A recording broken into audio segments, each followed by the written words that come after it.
third faculty development program on unveiling quantum computing from qubits to quantum algorithms, an interdisciplinary engineering perspective. I welcome you all. Today we have an eminent speaker, Dr. S. Manjula Gandhi, ma'am. She is an assistant professor of Department of Computing from Coimbatore Institute of Technology. To add to her credit, she is an IBM QUBITS advocate, an IBM quantum educator, an IBM certified associated developer, quantum computation using QUBITS. Dr. Manjula Gandhi is working as an associate professor. Yeah, as they told. She is working in the area of quantum computing from 2003 as part of her MS and PhD. Her research interests include building reversible circuits, quantum query complexity of graph-based algorithms, quantum machine learning, and quantum image processing. She is working on quantum projects as a part of Advocate Mentorship Program and mentored 8 different projects, mentored in various IBM quantum challenges. She has successfully completed Global Quantum Program 2023 and Global Quantum plus AI Program 2024 with full scholarship organized by Q World and Womenium. She was one of the guest invitee of the event QUBITS India Week of Quantum, celebrating women in quantum. She has worked on quantum software development with Classic on a project entitled Designing Interactive Introduction to Quantum Computing course with Classic, a joint project with a team of quantum experts worldwide, organized by Faculty of Computing, University of Latvia, QWorld, and Classic, Microsoft QHash, Zandu, Pennyline, and QSUM. She teaches quantum computing at CIT for the last 4 years and has delivered quantum computing sessions in various institutions across India. We are so happy to have such an eminent person with us, Manjula ma'am. And now the dais is yours. Yeah, you can start your session. Please welcome ma'am. Thank you so much, ma'am. I would like to express my heartfelt gratitude to Ramas sir and Subhadra ma'am. And hopefully to all the participants, I hope I would deliver something which would be useful for you and a post-lunch session. I know how difficult it is, and that too an online. Thank you all for joining, and I would like to thank for giving the opportunity to me. Let me share my screen.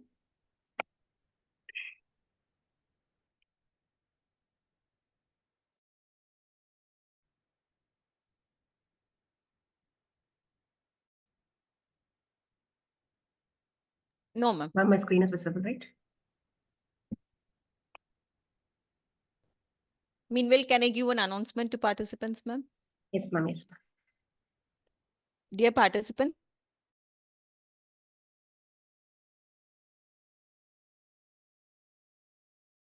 we need to send a snapshot of all the participants as a protocol for them. So this is a mandatory requirement.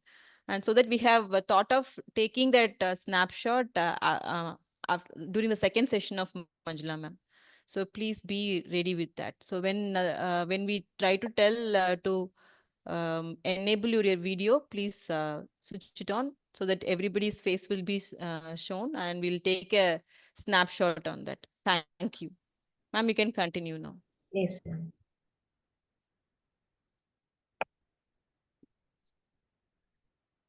So my first session, quantum algorithms, transforming computation and solving intractable problems using quantum computing. So happy to welcome you all for my session today. The first part of my talk will be a general intro about quantum computing. Why are we moving from bits to qubits? Difference between classical computing and quantum computing. And the next part of my talk will be the circuits behind quantum systems. Basically, we call them as reversible circuits, and difference between a reversible circuit and irreversible circuits. The next part will be the various quantum frameworks which are available currently, and what sort of applications we can we can work on using quantum computing. And I'll be showing a demo, a hands-on session using IBM QUBITS Composer. just for the intro, I'm talking about single qubit quantum gates. And then the next part will be how to work using Classic is also another open source tool. So how to work using IBM Qiskit and how to work using Classic. Last part of my first session will be like how to become an IBM Qiskit advocate. What are the benefits of becoming an IBM Qiskit advocate? I'm actually not part of IBM. I'm not working for them. I'm an Qiskit advocate. Actually, I became advocate from September 2020, where we were around 100 of us when I joined. But now we are around nearly 524 Qiskit advocates over the world, and we are connected.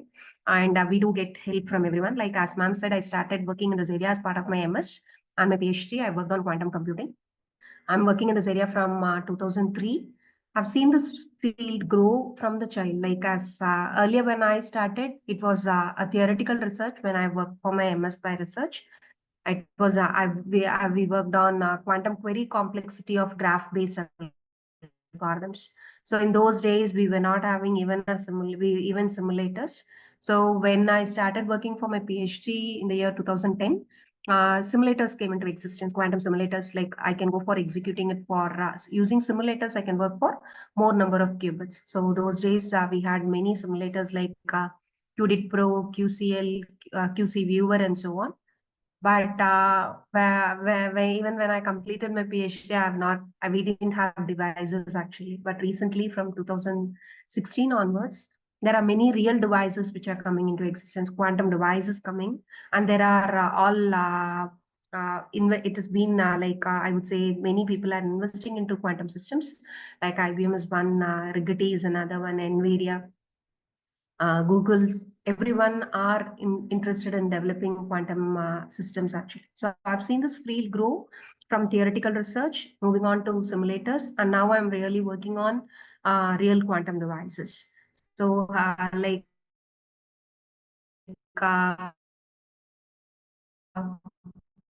I was Baka sir, he asked me to work in this area. But after 3 years, he said, why not we change to another area? Because I hope this is not going to come. So why do we work in an area which is yet to come? But I said, no, sir, I'm just going to continue in this. And I'm really happy. The time I've invested into quantum those days has helped me and rewarded me in so many ways. And that is why I'm here today in front of you. So moving on to my slides. So the development of computing machines found great success in the last decades, but the ongoing miniaturization of integrated circuits will reach its limits in the near future. Shrinking transistor sizes and power dissipation are the major barriers in the development of smaller and more powerful circuits. The basic idea behind our classical circuits are they are irreversible in nature, and our systems, since we are losing data, that data is generated as heat,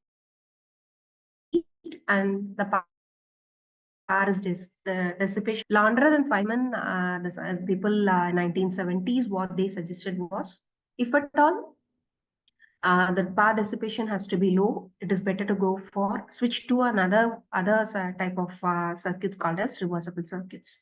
So reversible logic, they provide an alternative that may overcome many of these problems in the future. For low power design, reversible logic offers significant advantages since zero power dissipation will only be possible if computation is reversible.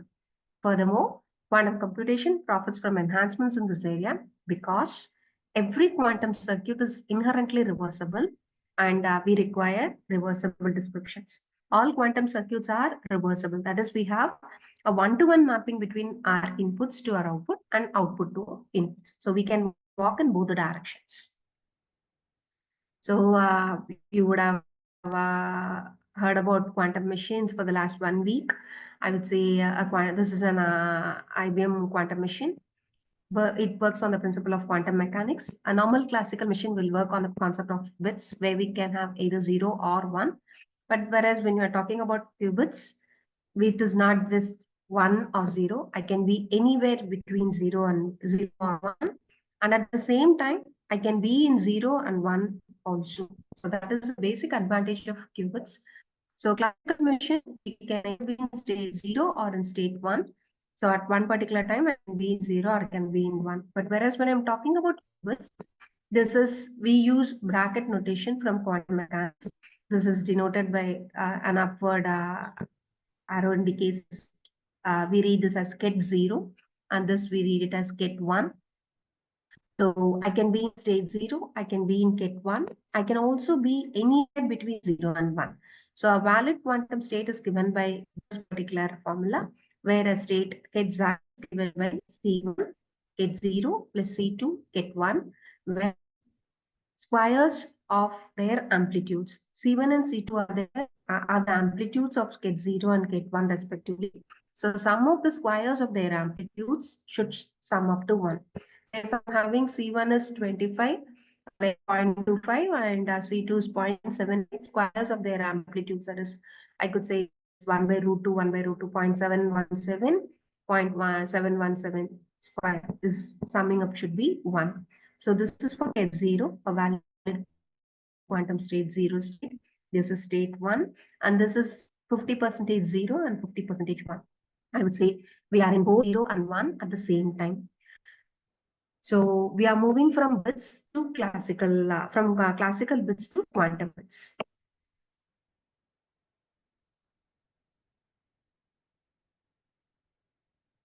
So let us take a small example here. So let me consider why I'm moving on to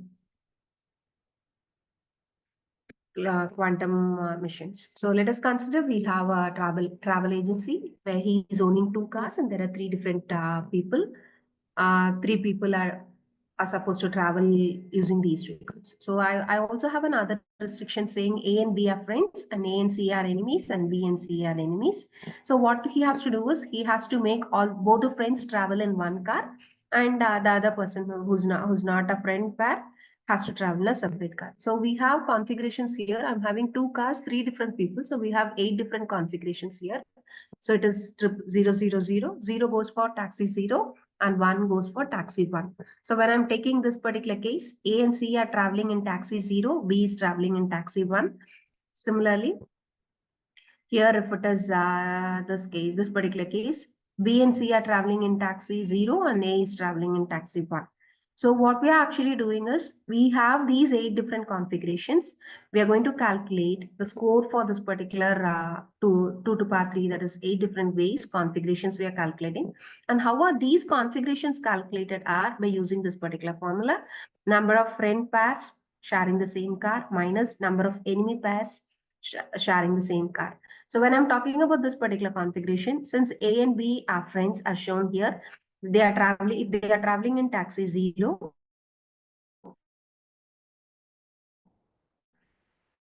and C we'll have 1 minus 0. Number of friends pairs we have 1, and number of enemy pairs we don't have anything, so it becomes 1 minus 0, which is 1.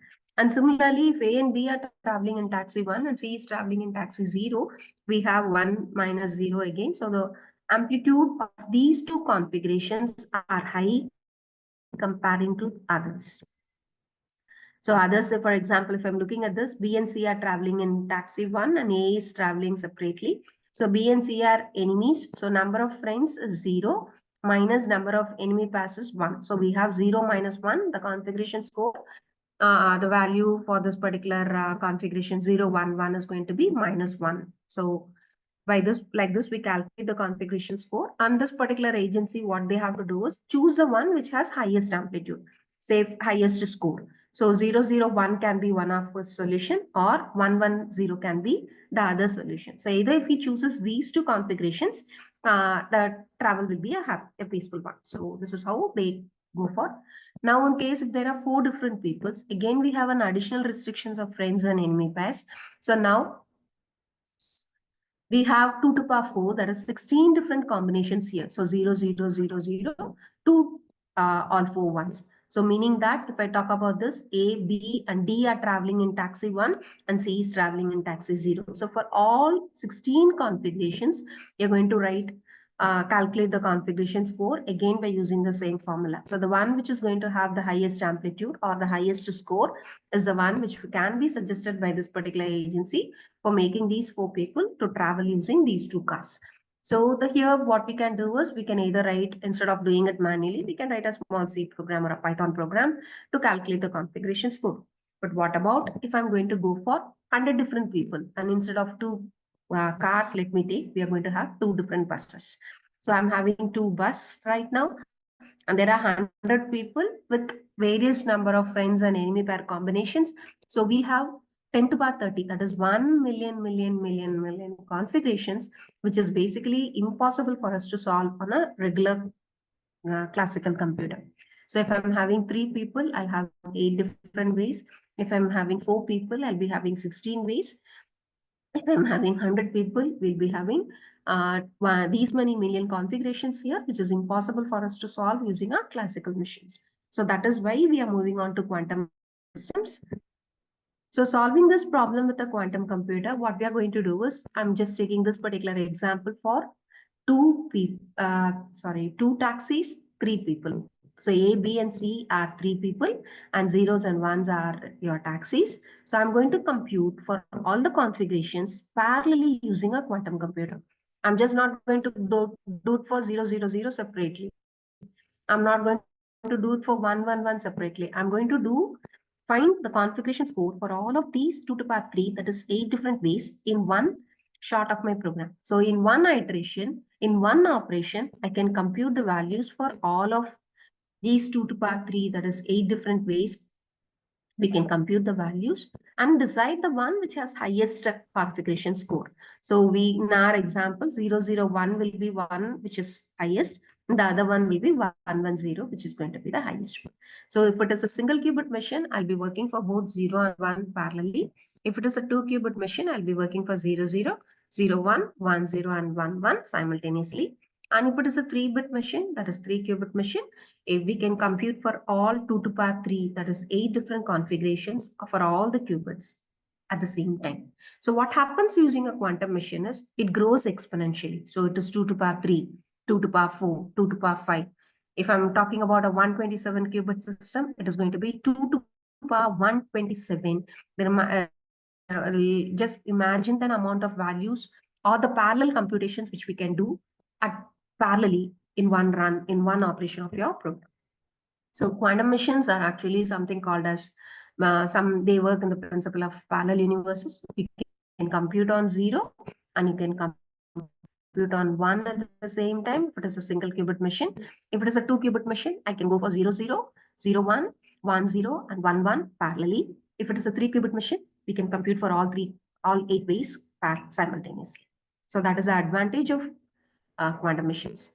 So here the operations taken. So if I'm talking about 10 to the power 30, that is if I'm having 2 cars and there are 100 people who have to travel using those 2 buses, what we can do is we'll have 10 to the power 30 different operations which we are supposed to compute. But on a quantum machine, the time or the amount of operation required for computing for all the values is going to be just 1. Okay, so this is advantage of quantum machines. But there are some drawbacks of quantum systems.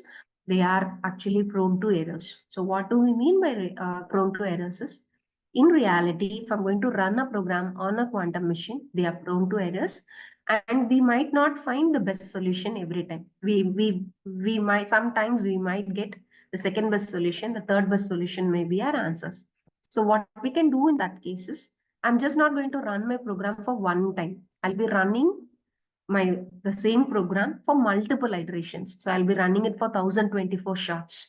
I'll write a quantum program. I'll run it for more number of shots and choose based upon the probability of the answers if I've got. Say, for example, if I'm running for 1024 shots, the same 3 qubit, two people, 3 taxis, sorry, 3 people, 2 taxis, 001 and 110 will be, I might not get 100 score. Sometimes I might get 97% of time 001 or 110.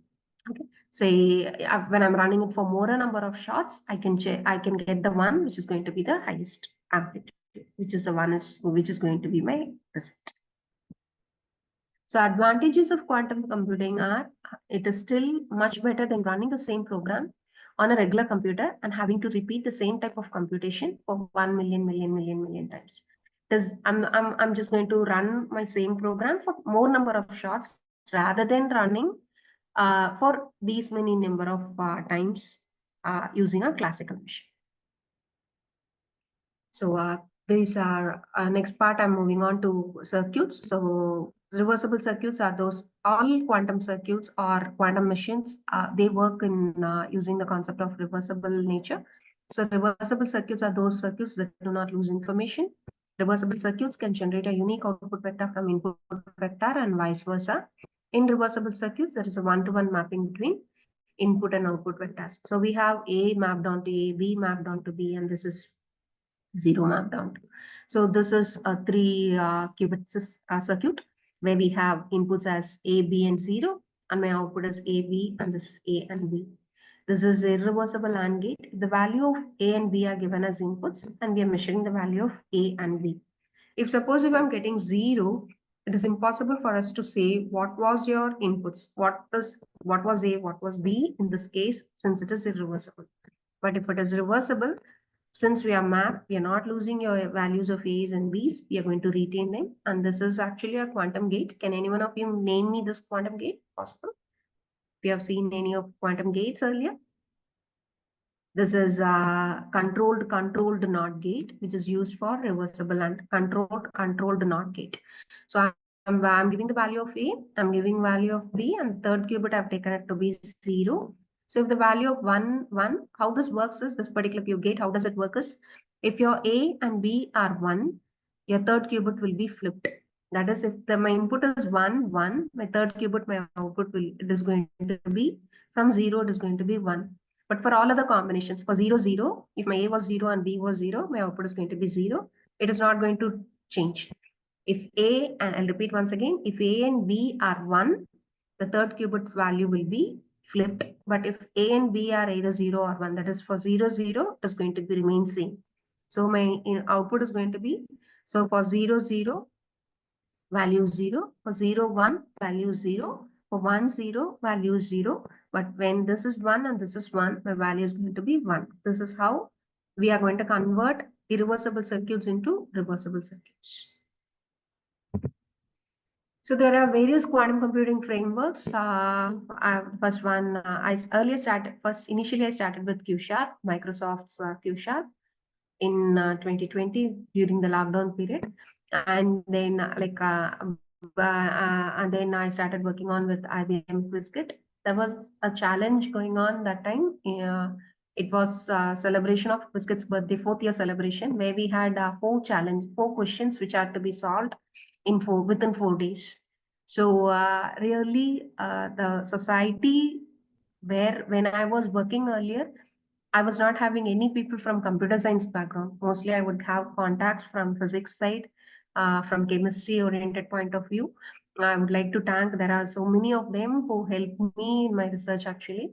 But when I look into computer science side, I was having very few people from behind, with the background of computer science working in quantum computing. So it was really a very challenging task when I was working during my research days.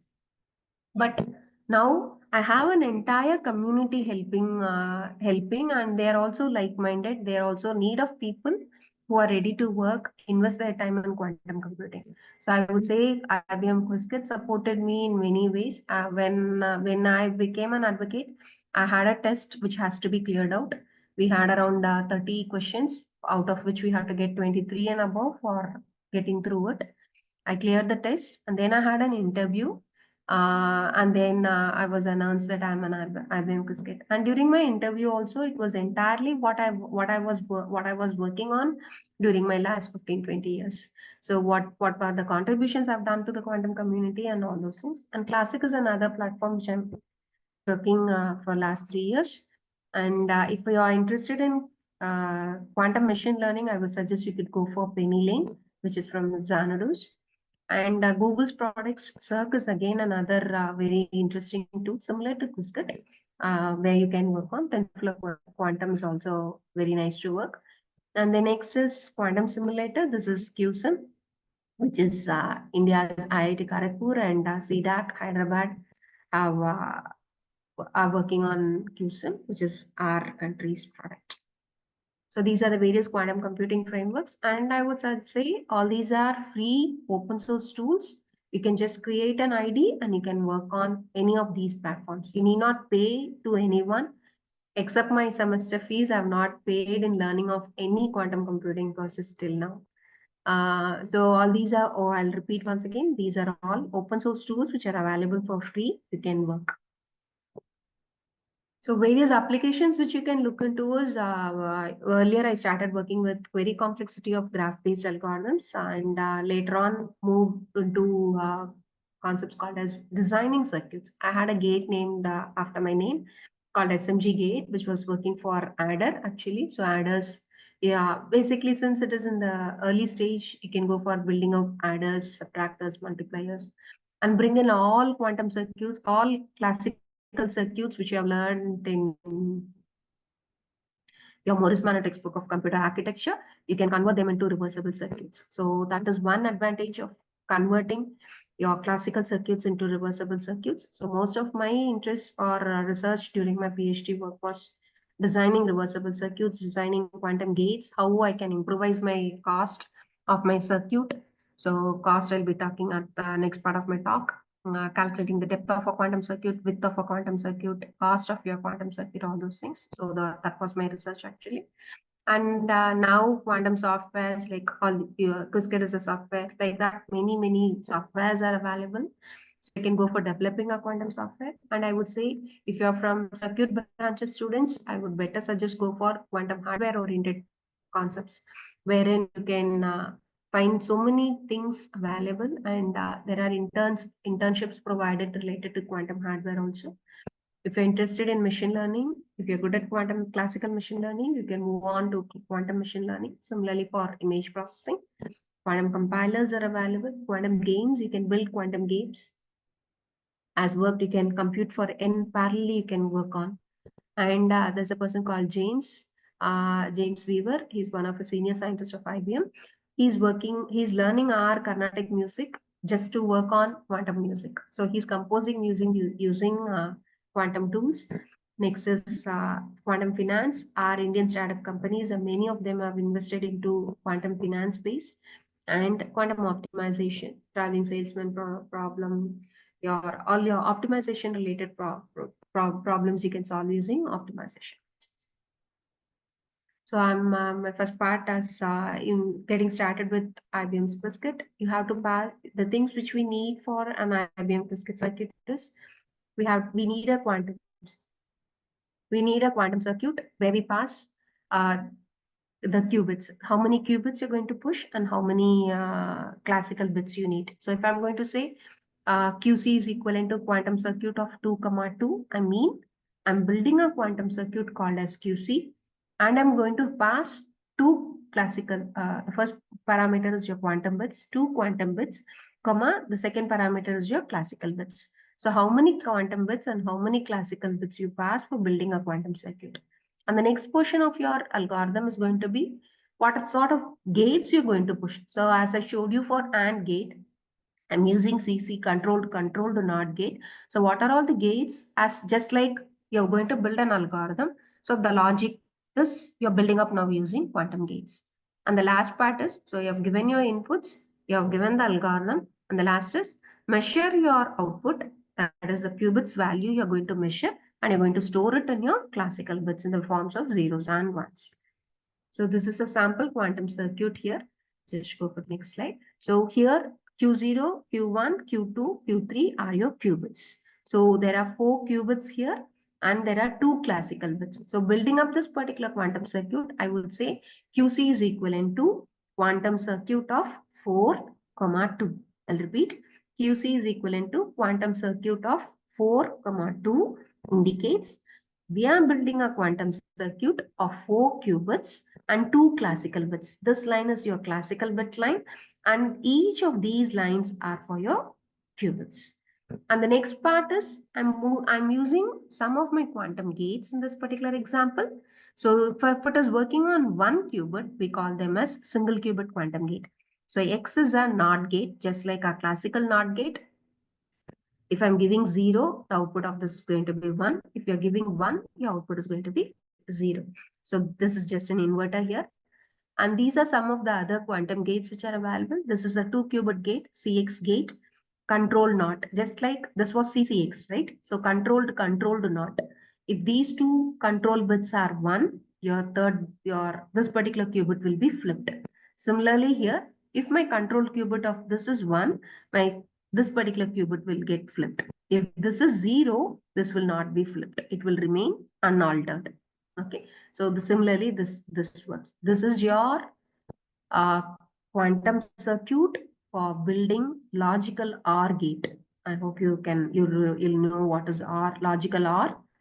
So 0, 0 is 0, 0, 1 is 1, 1, 0 is 1, 1, 1 is 1. The one which I showed you earlier was your logical AND gate, and this is your quantum program for simulating a logical OR gate using a quantum circuit. And these two symbols are for measurement. So we are measuring Q2 and Q3, and we are storing it in two classical bits. This is classical bit 0 and this is classical bit 1. I'm measuring Q2 and storing it in classical bit 0. We are measuring Q3 and storing it in classical bit 1. Clear? So representing qubit states, we are using bracket notation here. So ket 0 is represented by 1, 0 using a vector representation, and ket 1. Ma'am, do you want quantum circuit again?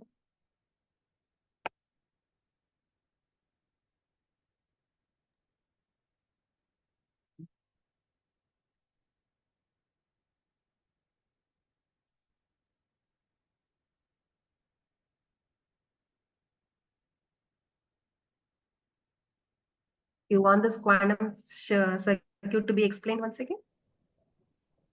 Not able to read the chat actually. Yeah, I will read. Yes, ma'am. Yeah, they want this quantum circuit to be explained again. Yeah, sure. Ma'am, if anyone is asking doubts, you just Yeah, stop. I'm here, ma'am. I Yeah. will post to that. Yeah, that is fine. So how this works? So, ma'am, I just want one question. Like, was there any talk based on quantum gates? No, ma'am. Not in quantum gates. Maybe you can explain that again and then come to quantum circuit. Okay. So I have one slide for single qubit gates alone. Yeah, that you can tell it once and then you can come here. Okay. So here, this particular circuit. So what does it do is my inputs are by default 0, 0, 0, 0. Okay. So for Qs, all these are we are passing. I'll show this using a hands-on, ma'am. Shall I? I think that will be better rather than moving with this. Okay, just for right now, you should know you are having 4 qubits and there are 2 classical bits in the circuit, and these are some of the algorithms which we are, some of the quantum gates just to build up your algorithm. So what sort of combinations you're giving, and what the last part, the third part of my program is going to be measured. So we design, we write the logic, and we go for finding out the outputs, printing your outputs. So printing your outputs in this case, we're going for measurements. So here I'm passing 0 here, I'm passing 0 here, I'm passing 0, I'm passing 0. So at this particular, and these lines, what are these lines? They are just barriers just to read the quantum program. So it is, they don't do anything here. It is just to show this is my input, this is my logic, and this is my output. Just to divide your quantum program into 3 parts. So the input here, 1, this is 1. So at this particular point, my input is going to be, this is 1, this is 1, this is 0, this is 0. So now what will happen? Say, for example, I've passed 1, 1 here. So now what case here we'll have is, this is 1. So if this is 1, your third qubit is going to be 0. Okay. So this is going to be 0. And here, this is also 1. So this is going to be, at this particular point, here it is 0. So this is 1, this is 0. Once again. So this is 1. The 0 is becoming, this is going to be 1. And here this is 1. And this 1 is now flipped to 0. And here I'm having, this is 1, this is 1, and this is going to be 1 again. So here my output is going to be, this is 0 and this is 1. Okay. So this is the third qubit is 0 here, and the fourth qubit is going to be 1. So this is how you calculate your outputs. Maybe I could show you the hands-on related to this, and you can ask doubts. So this is get vector representation for get 0, and this is for get 1. And here we'll be using all qubits to be represented using 2D vectors here. The vectors, a general representation here is state xi is defined by cos theta by 2 get 0 plus e power I phi sin theta by 2 get 1, where theta and phi are your real numbers. So this is my theta value and this is my phi values. And we are going to represent your get zeros and get ones in this particular combinations of here, where we have not just amplitudes, we also have a phase change also. Okay. So here there are 3 different bases. This is part of QUBITS I'm talking about. So there are 3 different bases here. One is Z basis. The other one is X basis diagonally. The other horizontally we are going to have Y basis. During my Z basis, my eigenvectors are 0 and 1. Get 0 and get 1 are going to be your eigenvectors for 0 for Z basis. So 0 will be here and 1 is shown here. And whereas when I'm moving on from Z basis to X basis, we'll be calling them as in state plus and minus. So a plus, how do I convert a 0 to my plus status? We'll be using a Hadamard gate here. So from 0, I'll be moving to state plus, that is your 0 plus 1 divided by root 2. I'm in 50% 0 and 50% 1 by applying a Hadamard gate onto qubit 0, onto get 0. And similarly, the state opposite to this is going to be your get minus state. So get 0, if you want, you can note down this the vector representation. Get 0 is represented using 1, 0. Get 1 is 0, 1. This is one part which I would like people to write. So you can note down your vector representation of 0 and 1. And similarly for plus and minus. So plus and minus, for Z basis 0 and 1, we have seen the vector representation there in the previous slide. And here X basis, we have plus and minus. So for plus, it is 1 by root 2, get 0 plus get 1, 1 by root 2, 1, 1. And here minus, it is 1 by root 2, 0, minus 1. So the vector representation is 1 by root 2, 1, 1 using matrix. Similarly, we also have another basis called as Y basis, plus I and minus I. So we have 1 by root 2 get 0 plus I by root 2 get 1. And similarly, I have for minus, same as plus, but we'll have a minus amplitude phase change over here. This 1 by root 2 and 1 by root 2, we call I by root 2, we call it as amplitude. And this negative, we call it as phase change. So this is, for this, you'll have 1 by root 2, I by root 2, vector matrix representation. Here you'll have 1 by root 2 minus I by root. Here, no, 1 by root 2 minus I by root. So these are the various single qubit quantum gates which are available. I'll show you all of these gates using my demo using Composer. And this slide is a very important slide. We'll see the various single qubit quantum gates and how they work using, I'll come back to the slide by showing the answer. This is again various quantum gates which are available. So we have the first gate which I would like to talk is X gate. Next is Hadamard gate, H gate. We also have a gate called as Y gate. And we have Z gate, S gate, and we also have another gate called as T gate. Okay. And since I've told you these bases, so 0, 1 are for your Z basis, plus and minus are for your X basis, I and minus I are for your Y basis. So how do I convert from one basis to another basis? So if I, for example, if I'm starting from 0, if I'm applying X gate on 0, I'll be moving on to 1. If I'm applying X gate on to 1, I'll be moving on to 0. So this is what your NOT gate is. How do I create my plus and minus R? By applying on 0. If I apply Hadamard gate, it will take me to plus. What is plus? Your plus is 0 plus 1. 0 plus 1 divided by root 2. This is your plus. So I would like all of you to note plus is 1 by root 2, 0 plus 1. Minus is 1 by root 2, 0 minus 1. What happens when X gate is applied on 0, on 1, on plus, on minus, on I, and on minus I. Note down this combination. This is also, this you would have noted down using your previous slide. Take down this and also this particular portion, x on 0, x on 1, x on plus, x on minus, x on I, x on minus I. I'm not using y for today's session. Next is for Z gate, Z on 0, Z on 1. So Z on 0 keeps you to be in 0 itself. Z on 1 takes you to minus 1. Z on plus takes you to minus. Z on minus takes you to plus. And if I want to create I, what I can do? I can start from 0. I can apply H gate to come to plus. And then I can apply S. It takes me to I. Okay, so I'll show you this in the demo here using IBM QuizKit Composer. Ma'am, can you read out the questions in the chat?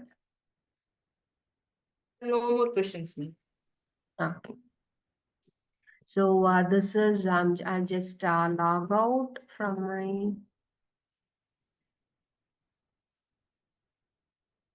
I'll show you the page where you can go in,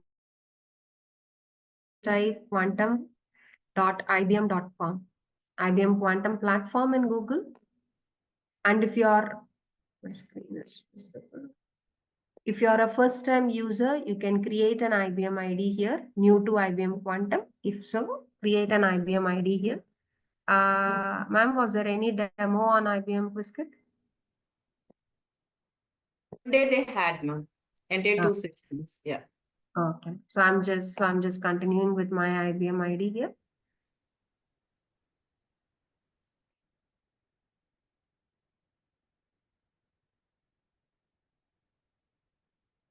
And at the bottom of the page, if you are logging in,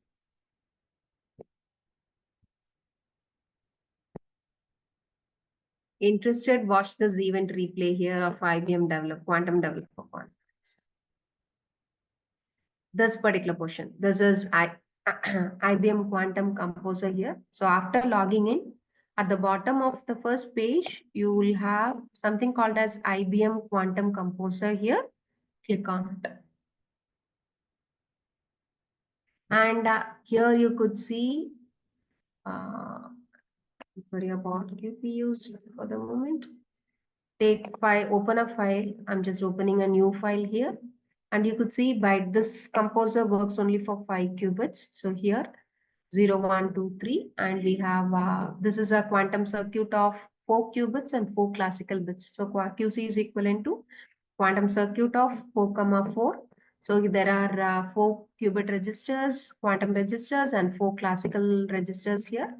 Say I just don't want all of these. I just need a single qubit quantum gate. I'm deleting it. I'm choosing it and deleting it. Similarly here, I'm deleting classical bit also. C goes for classical bits. And look at what's happening here. Any change I do it in my panel, it is being modified. This is the QASM code, which is dynamically generated from your dashboard. So here, if I delete anything, automatically this is also modified. Or if I'm increasing here, say if I'm increasing 2 here, automatically you could see this, both the ways you can change. So you can either write QASM code here, or you can drag and drop or build your quantum circuit using this particular portion. So I'm just going to have a quantum circuit of 1 qubit and 1 classical bit. And let me take something called as 0 here. So I'm just starting off with 0. I'm applying a NOT gate here. The NOT gate, where in my circuit and my PPT, I showed you using X gate. Here it is denoted by addition modulo 2. Don't worry about QPUs. So here, I'm just having a plus over here. And now what I'm doing here is, I'm just going to inspect it. So I'm starting it for inspection. So look at the bottom of my screen. You could see the probabilities here. So 0 and 1. What are your probabilities of 0 and 1? And this is your Q sphere output. This portion is your Q sphere output. And this portion is your state vector. So there are various output vector representations for QuizKit. I had a fight with my supervisor, like, how can you show me that a qubit is in both the states? That those days I was not having these devices to show him that this is what a superposition state is. Okay, I'll show you now what a superposition state is and how it works. So here, I'm just inspecting it. I'm starting from 0. Let me have this Q sphere output itself. So we are in state 0 here.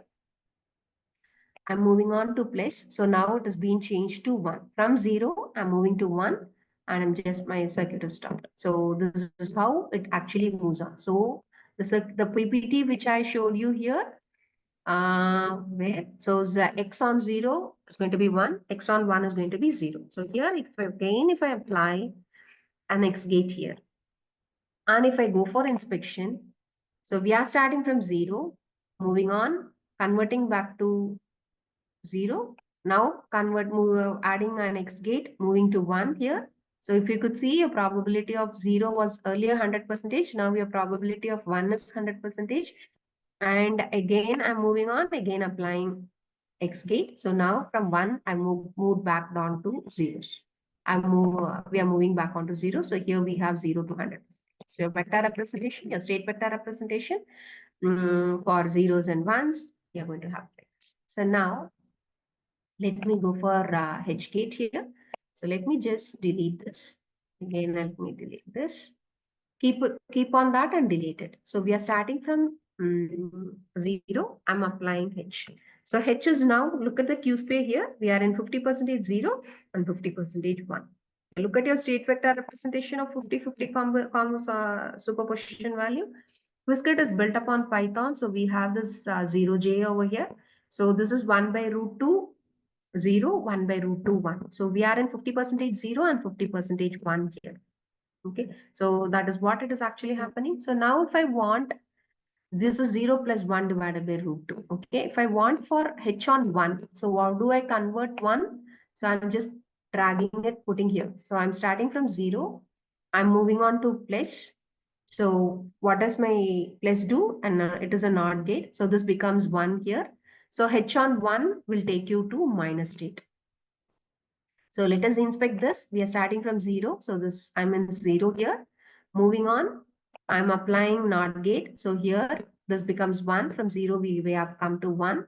And now on 1, I'm applying Hadamard gate. So Hadamard gate is now taking you to your minus state. So minus, what does your minus do? You could see there will be a phase change over here. Okay. So here it is 1 by root 2, 0, minus 1 by root 2, get 1. So that is the value here. 1 by root 2 gets 0. 1 by minus 1 by root 2 get 1. And look at the state vector output visualization using histogram. So here you have a phase change to show that this is 50% 0, 50% 1 with a phase change, phase angle of pi pocket 1. Okay, so anyone for I? So now if you could see this PPT here, so we have applied H on 1. So let me go for this. I need I here. So I want plus. So can I go for 0, apply Hadamard, and then apply S? I will get I. Okay. Let us go for the composer here. So we have 0. I don't want this plus. So I don't want NOT gate. So I'm having 0. So I have plus right now from 0. I'm applying H. It becomes plus. And now I'm going to apply S here. Okay. So now it will take you to your state I. Okay. This is your state I and your vector representation for your I. So look at this. This is your I.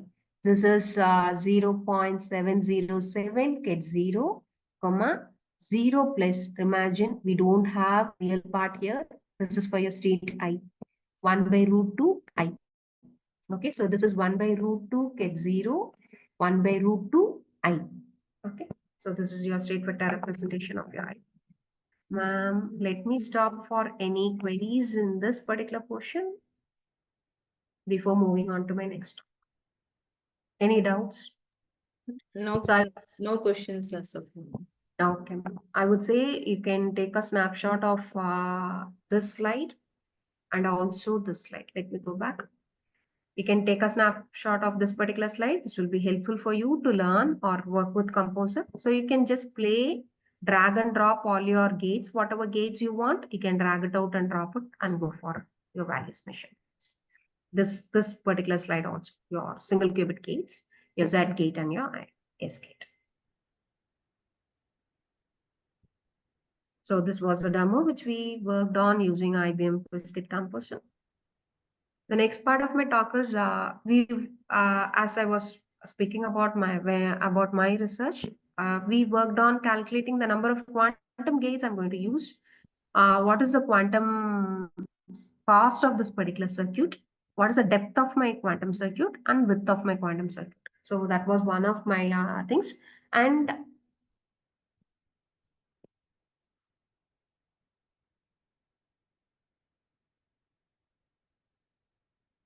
how to optimize your quantum circuit. So building a quantum circuit, calculate the cost, the depth of the circuit, the width of the circuit, and the number of gates you are using. Ma'am, why it is moving back?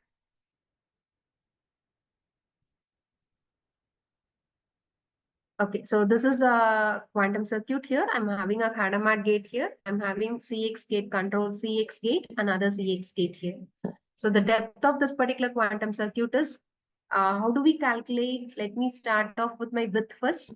Width is the number of qubits. So this is one qubit, this is second qubit, this is your third qubit. So width of this particular quantum circuit is 3.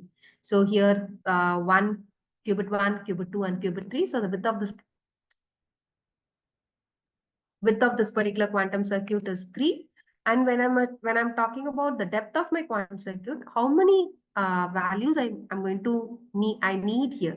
So the depth of this particular quantum circuit is, at a particular time I can compute only on Hadamard. Why? Because this Cx is dependent on this H.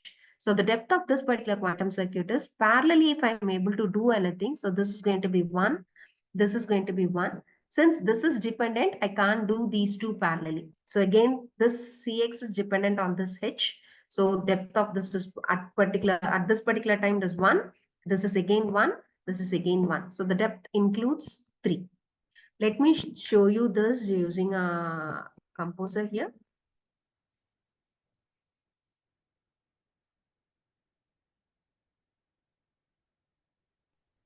So let us take a new quantum circuit. So file new. I just don't want. Okay, let it be this here. So I've applied a Hadamard here. Then I'm applying a CX. So I'm just CX. Again, I'm having another CX. So this was a circuit which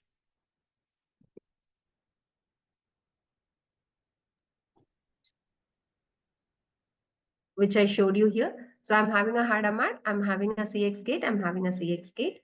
So the depth of this particular quantum circuit, which I've told you right now, it's 3. Suppose if I have, and look at the outputs here, if you want, I just don't want this, let me delete this. So look at this.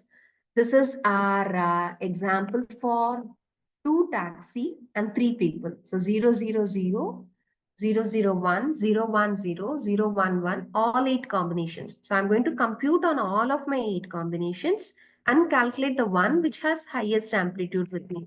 So if I could see here, the combinations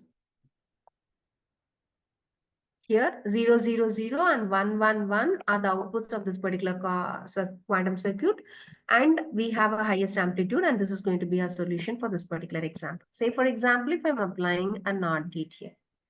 Okay, so now my input is going to be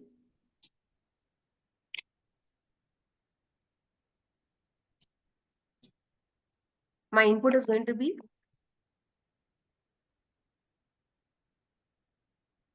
00. Like for here, this particular time we started with 0. I'm in state 0 here. And this is zeros just for your understanding. It's not necessary. By default, all are zeros. So initially we are in 0. Let us inspect this particular quantum circuit and see what's happened.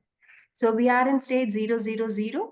So initially, we are all 3 qubits are 0.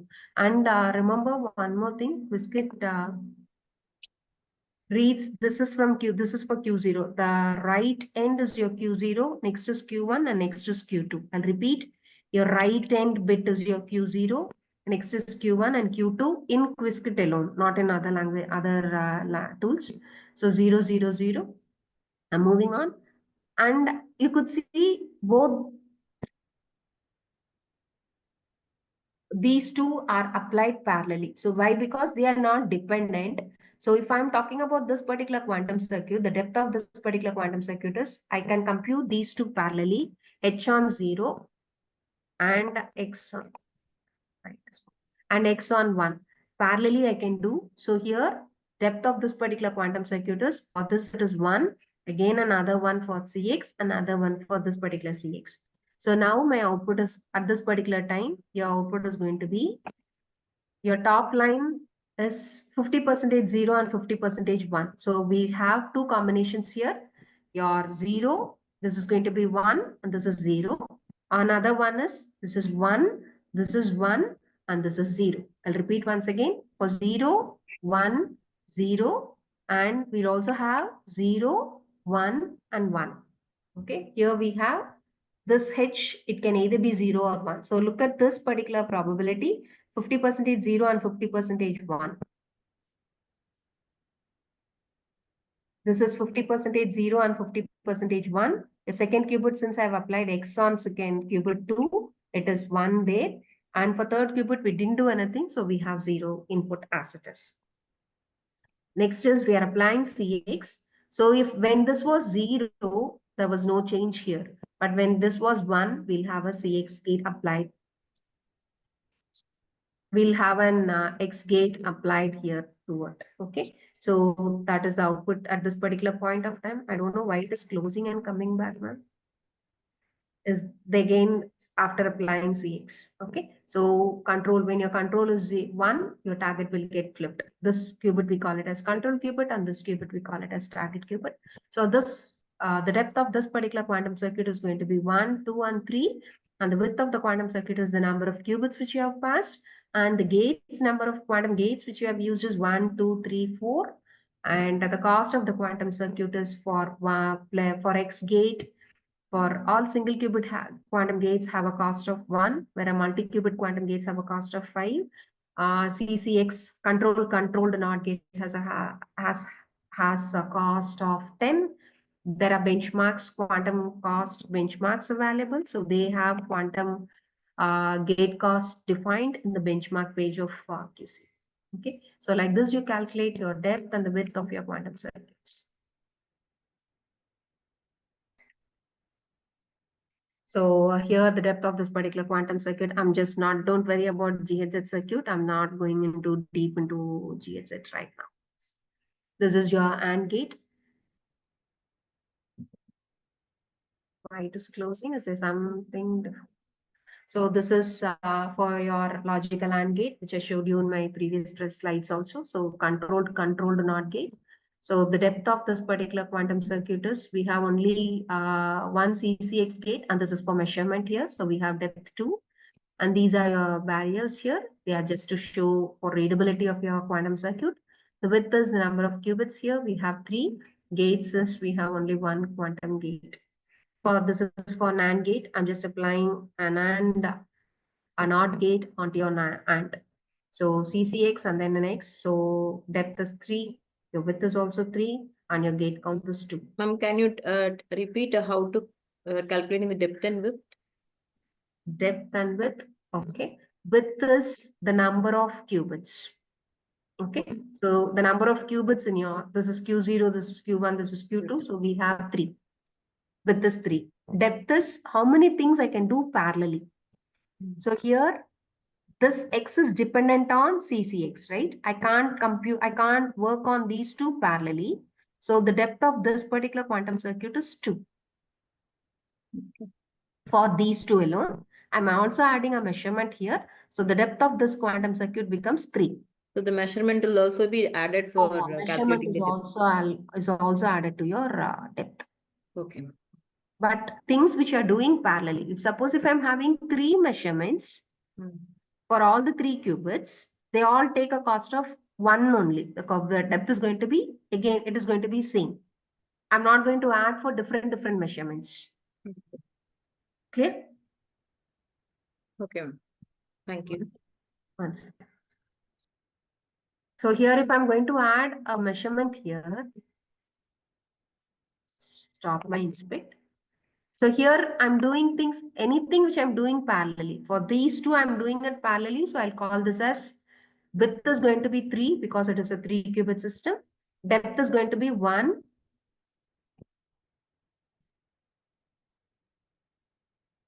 Depth is going to be for both of these quantum gates. It is 1, 2, and 3. And if I'm adding a measurement here, all the measurements I can take it to be, why it is getting closed. Measurements are done parallelly. Okay. So in that case,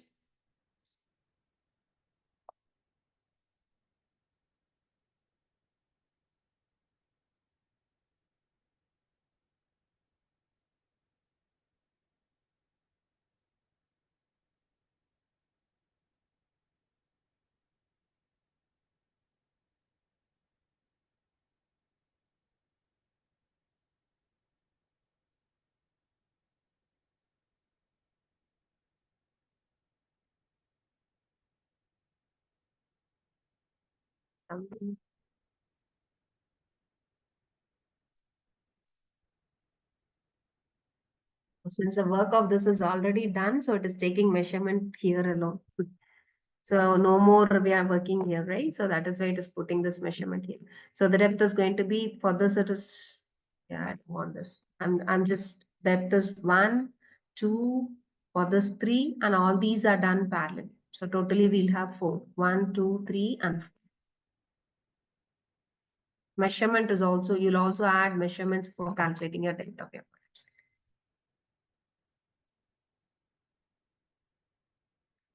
So this is for your XOR gate. CX will work as XOR. So this is 0. This gate, this qubit will remain unaltered. If this is 1, this qubit will get flipped. So if it is 0, 0, my output is going to be 0, 0. For 0, 1. For 1, 0, my output is going to be 1, 1. And for 1, 1, my output is going to be 1, 0. And the measurement. So here, number of gates is 1. Your width is 2 since it is 2 qubits, and your, I don't know why my PPT is getting closed. And this is again your depth is 2 and your width is also 2. Similarly, this was the one which I told you, this is for your OR gate. So CCX gate, a CX gate, a CX gate, and we add a measurement here.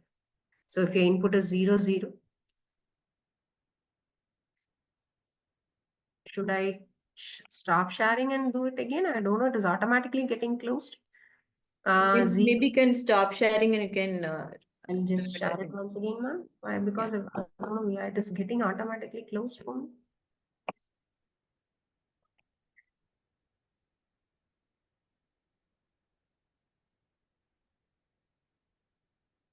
So I have this is for your logical OR gate. So CCX, a CX, and a CX. So this you could draw and keep, and you could calculate it for various values. So 0, 0, 0, 1, 1, 0, and 1, 1. Your third qubit is your measurement. So first 2 qubits are your inputs, and your third qubit is your output. This is for your NOR.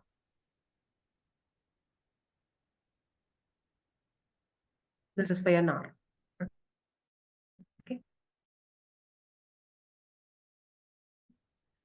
By this, I'm actually working out with IBM Qiskit. So just a recap.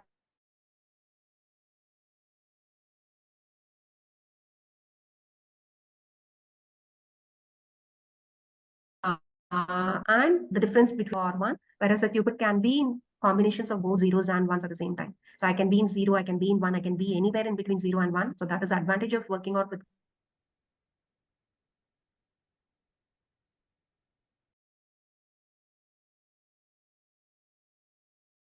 data are not going to be generated. Give me a minute, ma'am. Yeah, I'll be back. Yes, now you can continue, ma'am. Yes, ma'am. Yes, ma'am. So difference between bits and qubits, irreversible circuits and reversible circuits. And so reversible circuits, we are not going to lose any information. So circuit, we are not going to generate heat, and the life of our reversible circuits will be more. So if at all quantum systems comes into existence, all circuits in quantum are reversible in nature. One thing. So we should know how those works, and we saw how the various single qubit quantum gates which are available, how you can create quantum circuits using IBM Qiskit. Visualizations we saw where probability representation using histogram, and we saw something called as Q-sphere. We also have something called as block sphere, and we also have state vector representations using Qiskit. And then single qubit quantum gates. And then the last part which we saw was the depth and calculating the depth with quantum cost, gate cost for any particular quantum circuit. Oh, so this was a talk which I have given right now. If you're having any questions, you can ask me. Otherwise, ma'am, any questions? One or two questions I can take now.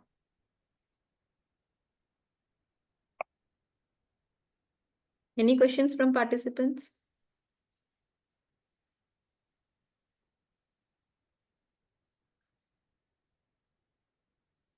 If not, let me proceed. Shall I? You can proceed. So the next part of my talk is I'm going to move on with another tool called as Classic.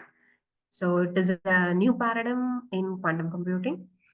Last 2 years, there are a huge amount of development in classic tool. So low level thinking, if is something like you're going to build a quantum circuit. So till now, we were building quantum circuits using IBM's Qiskit, but defining a quantum algorithm is going to be a high level thinking. So classic is a quantum software platform that enables design, optimization, analysis, and execution of quantum algorithms by utilizing high level functional programming design. This is a sample code of a quantum program using classic. So we have a QFunc here. We have a main function. This we call as a decorator, a QFunc decorator, your inputs and your outputs. So we have X as a quantum number, QNum, and Y is another QNum. I'm allocating 4 bits to my X. So we are going to go for X, which is a 4-qubit register. And we are applying, since earlier I showed you using classic, we had something called as H gate, which created a superposition of our qubits. So here I'm having a 4-qubit register with me. I'm going to apply Hadamard transformation on X. So what I'm actually doing is, so if I'm talking about a 4-qubit machine, the number of values is 2 to the power 4. Okay. So 0, 0, 0 to 1, 1, 1, 1. All 4 zeros. 0, 0, 0, 0, 0, 0, 0, 1, 0, 0, 1, 0, and so on up to 1, 1, 1, 1, all 4 ones. So I'm having all 2 to the power 4, that is all these 16 values into my X, and I'm going to compute Y is equivalent to X power 2 plus 1.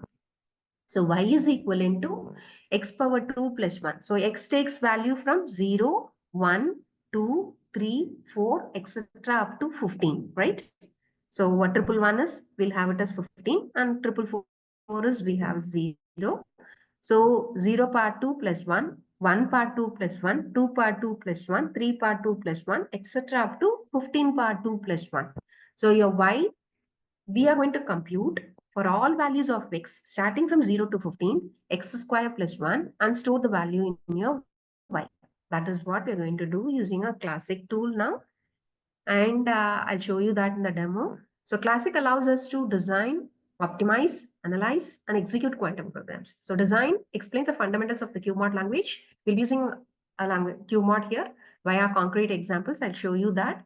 Optimizes how you're going to optimize your quantum programs written in QMOD using Classic. Optimize in terms of depth, optimize in terms of width, and so on. And next is analyze, guides us in analyzing the optimized quantum program to understand it better, and perhaps you can also debug it and execute it. I can run it on I can describe how to smoothly execute quantum programs on simulators and on real quantum devices. You can connect with IBM's device, you can connect with AWS, you can connect with Rickety's, NVIDIA's, any quantum device you can connect if at all if you're having the permission to work on those devices, you can connect and work using Classic. I'll show you. So first task, let us take the one example which I showed you now. Take X to be 0 from 0 to 15 and compute on Y